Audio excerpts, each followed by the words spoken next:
Bonsoir à tous, bienvenue à ce flash d'information. Les travaux de construction de la ligne 1 du métro d'Abidjan, première du genre en Côte d'Ivoire, ont été lancés ce jeudi par le président Alassane Ouattara et son homologue français Emmanuel Macron.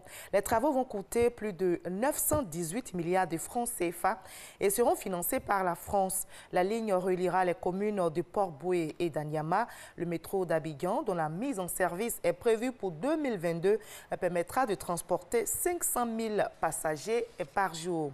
Cette infrastructure qui vise donc à résoudre le problème des embouteillages à Abidjan est le fruit de la coopération ivoiro-française. Je vous propose d'écouter les présidents Alassane Ouattara et Emmanuel Macron. C'est un projet d'aménagement urbain pour une mégalopole régionale, continentale, qui est indispensable. C'est un projet qui changera la vie des habitants, qui permettra de développer l'activité économique et qui est cohérent avec vos engagements climatiques parce qu'il réduira les déplacements individuels. Ce projet s'accompagne également d'une rénovation des infrastructures et en particulier du pont et d'un travail encore plus profond pour lequel la France est aussi partenaire, qui est la ligne ferroviaire qui, elle aussi, permettra d'améliorer les communications et le rayonnement économique du pays. Je suis fier qu'un groupement d'entreprises français permette la réalisation de ce projet au bénéfice des Abidjanaises et des Abidjanais. Et je veux ici vous dire que la France vous a proposé une offre de financement sans précédent. Avec 1,4 milliard d'euros, cette offre constitue l'effort le plus important que la France ait jamais réuni au démarrage d'un projet de transport urbain à l'étranger.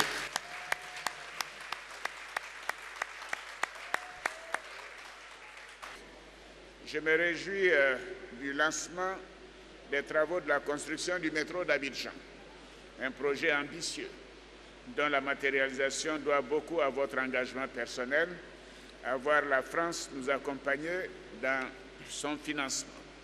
Ce projet, dont je souhaite l'aboutissement rapide, est un motif de grande fierté.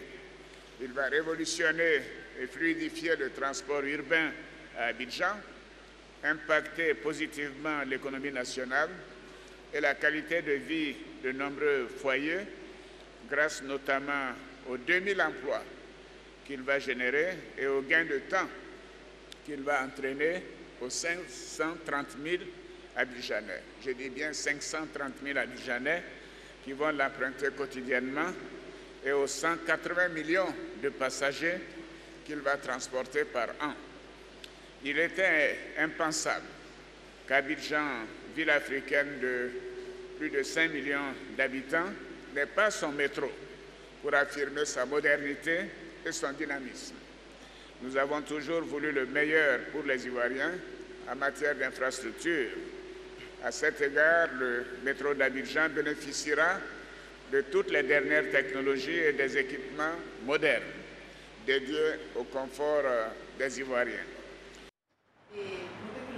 Des travaux de construction du métro d'Abidjan par les deux chefs d'État ivoiriens et français s'est fait en marge du sommet UAUE qui vient de refermer ses portes à Abidjan. Après 2 jours de réflexion donc dans la capitale économique ivoirienne, les dirigeants africains et européens ont proposé des pistes de solutions pour l'insertion des jeunes et lutter de façon efficace contre l'immigration clandestine. Je vous propose d'écouter donc le président de l'Union africaine, le président Alpha Condé. Face aux événements tragiques sur le territoire libyen, nous avons pris des décisions fermes pour l'évacuation immédiate des réfugiés, la mise en place d'une commission dirigée par la Commission des droits de l'homme de l'Union africaine, secondée et aidée par l'Union européenne, la poursuite des trafiquants d'êtres humains. Et nous considérons ce trafic comme un crime contre l'humanité. Et ensuite, les différents pays doivent mettre en place des forces spéciales, chargées spécialement de lutter contre les trafiquants d'êtres humains. Enfin, nous devons tous nous organiser pour saisir les comptes de ces trafiquants, en Afrique, en Europe, mais aussi au Moyen-Orient.